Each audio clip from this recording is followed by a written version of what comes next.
எல்லோருக்கும் வணக்கம். வெற்றி தோல்வி தோல்வி வந்தது அப்படின்னா முதல்ல அதை கடந்து செல்றதுக்கு முயற்சி பண்ணுங்கள். தோற்றதே நினச்சிட்டு இருக்கக்கூடாது, தோல்வி அடைஞ்சதே நினச்சிட்டு இருக்கக்கூடாது. அது ஏன் நடந்தது அப்படிங்கிறது யோசனை பண்ணுங்கள். அந்த தவறுகளை எப்படி திருத்திக்கணும் அப்படிங்கிறதையும் யோசனை பண்ணுங்கள். அந்த தவறுகளை திருத்தினோன்னு வெற்றியை வர ஆரம்பிச்சிடும். வேலை செய்யாது செய்யும் வேலையையே காதலிக்க கற்றுக்கொள்ளுங்கள். வேலை செய்யணுமே வேலை செய்யாதீங்க. அதில் வரும் வெற்றிகளை கண்டு நீங்களே அசந்து போவீர்கள். அந்த அளவுக்கு வெற்றிகள் குவியும். அலட்சியப்படுத்தாதீர்கள் எந்த வேலையுமே. யார் எந்த வேலை செஞ்சாலும் செய்யுங்க. அதுலேருந்து ஒரு பாடத்தை கற்றுக்க முடியும் உங்களால்.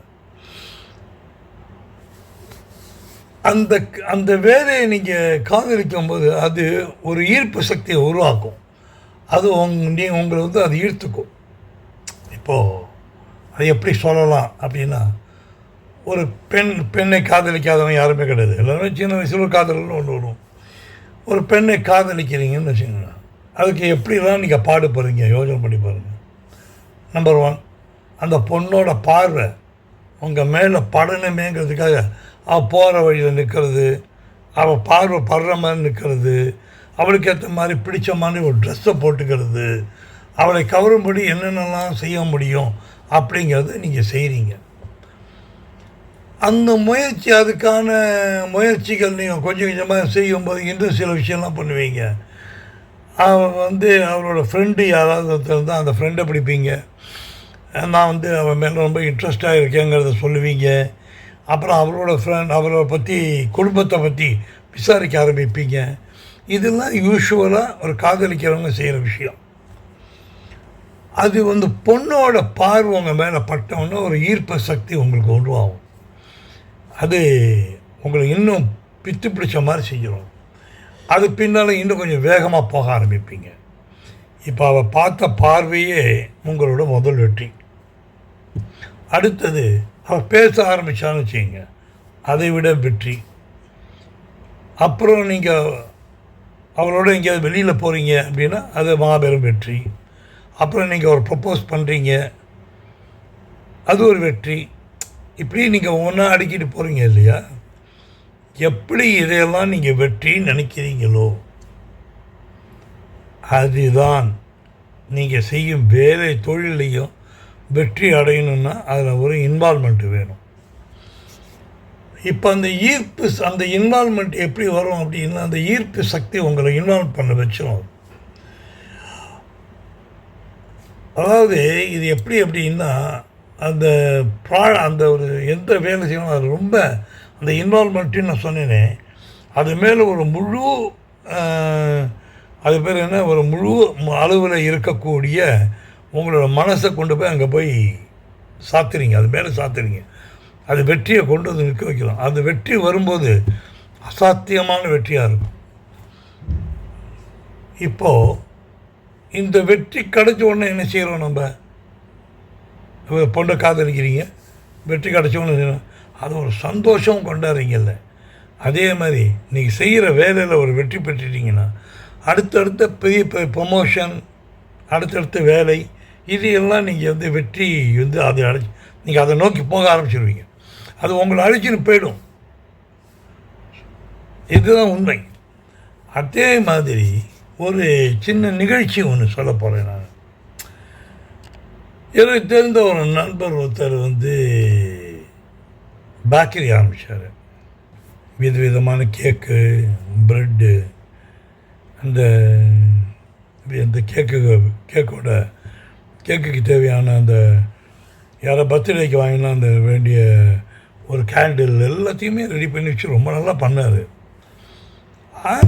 கடையை ஆரம்பித்து 1 மாதம் ஆகியும் ஒருத்தரும் வரல. என்னடா இது, பண்ணின கேக்கெல்லாம் நிறைய வேஸ்ட்டாக போகுது, இது மாதிரி போயிட்டுருக்கேன்னு மனசுக்குள்ளே ஒரு வருத்தம். இப்போ என்ன பண்ணுறது அப்படின்னு தெரியலன்னா கடையை ஆரம்பித்தாச்சு. அது வெற்றி பெற்றாகணும், வேறு வழி கிடையாது. நிறைய செலவு பண்ணிட்டார். அவர் ஒரு வேலை பண்ணாருங்க. அவர்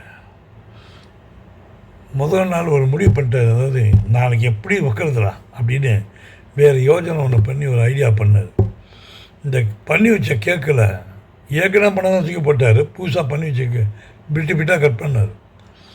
அந்த சைடில் தெருவில் நான் போயிட்டு வரவங்களுக்குலாம் ஆளுக்கும் ஒரு சின்ன பீஸை கொடுத்து டேஸ்ட் பண்ணிட்டு சொல்லுங்கள் அப்படின்னு சொன்னாங்க. டேஸ்ட் பண்ணவங்களாம் ரொம்ப நல்லா இருக்கு அப்படி சொல்லிட்டு சில பேர் தயங்கினாங்க, சில பேர் வாங்கி சாப்பிட்டாங்க. நல்லா இருக்குது அப்படின்னாங்க. வாங்க கடைக்குள்ளே வாங்க அப்படின்னு சொல்லிட்டு உள்ளுக்குள்ளே வச்சுட்டு போய் கொஞ்சம் கொஞ்சமாக விற்க ஆரம்பித்தார். இப்போ பாருங்கள், டேஸ்ட் பண்ணவன் பார்த்துட்டான். அடுத்து தான் வீட்டுக்கு வேண்டியதை வாங்க ஆரம்பித்தான். இவங்க ஒரு வேலை பண்ணாங்க. நம்ம நண்பர் என்ன பண்ணார், எப்படி இருந்தாலும் ஒரு 5-6 நாள் கெட்டு போகுது. இதை வச்சுக்கிட்டு நம்ம என்ன பண்ண போகிறோம்? முதலீடு பண்ணும்போது அவர் கால்குலேட் பண்ணிட்டார். ஒரு 6 மாதத்துக்குள்ளே பிஸ்னஸ் பண்ணுங்கிறதுக்கு ஏற்ற மாதிரி தான் தன்னை தயார் பண்ணிட்டு வந்தார். அவர் என்ன பண்ணார், ஒவ்வொரு பிட்டை கொடுத்தாரு. கூடவே பிள்ளைங்க வீட்டில் இருக்காங்க எடுக்க சாக்லேட்லாம் கொடுத்து இதையும் எடுத்துகிட்டு போங்கன்னு. இப்போ வாங்கின்னு போனவன் நிச்சயமாக இவர் நிறையா பொருள் கொடுத்துருக்காரு அப்படிங்கிற ஒரு எண்ணத்தில் கூட வாங்கின்னு போக ஆரம்பித்தான். அடுத்தடுத்து வர ஆரம்பித்தான். அவங்கக்கிட்ட ஒப்பீனியன் கேட்டார். சார், நீங்கள் என்ன மாதிரி இது பிடிச்சிருக்கா, இதில் எதாவது மாற்றங்கள் வேணுமா? நம்மளை நம்பியும் ஒருத்தன் கேட்குறானே அப்படி சொல்லிட்டு அவங்களும் தன்னால் ஆனதை சில டிப்ஸ் எல்லாம் கொடுப்பேன். எப்போவுமே இந்த கஸ்டமர்ஸ் இருக்காங்களே அவங்களே பலவிதமான உங்களுக்கு வேண்டிய ஐடியாவை கொடுத்துருவாங்க. நீங்கள் என்ன செய்யணும், அந்த ஐடியாவை உபயோகப்படுத்திக்கணும். அப்புறம் அதை மறக்காமல் அவரை கூப்பிட்டு, சார் நீங்கள் கொடுத்தீங்களா, இந்த பாருங்க ரெசிபி இதில் பண்ணியிருக்கேன், இந்தாங்க ஒரு பிட்டு சாப்பிட்டு பாருங்கன்னு சொன்னீங்க. அப்புறம் அவர் உங்கள் ஃப்ரெண்ட் ஆகிடுவார். அப்புறம் அவர் உங்களோட கஸ்டமர் தான்.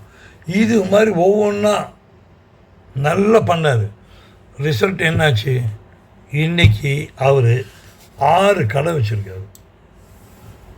6 கடைகள் டிஃப்ரெண்ட் பிளேஸில் அருமையாக ஓடுது. இது எப்படி வந்தது அப்படின்னா, விற்காமல் போச்சு, வேஸ்ட்டாக போச்சு, ஒரு தோல்வி. அது necessity is the mother of invention அப்படின்னு ஆங்கிலத்தில் ஒரு பழமொழி உண்டு. அவசியம் என்று வரும்போது ஒரு கண்டுபிடிப்புகள் உருவாகும். இந்த கண்டுபிடிப்புகள் தான் அவரை அதாவது இவர் அந்த நைட்டு முடிவு பண்ணுறாரு, நாளை காலையில் விற்று காட்டுவேன்னு. அதுதாங்க அவர் கண்டுபிடிப்பு.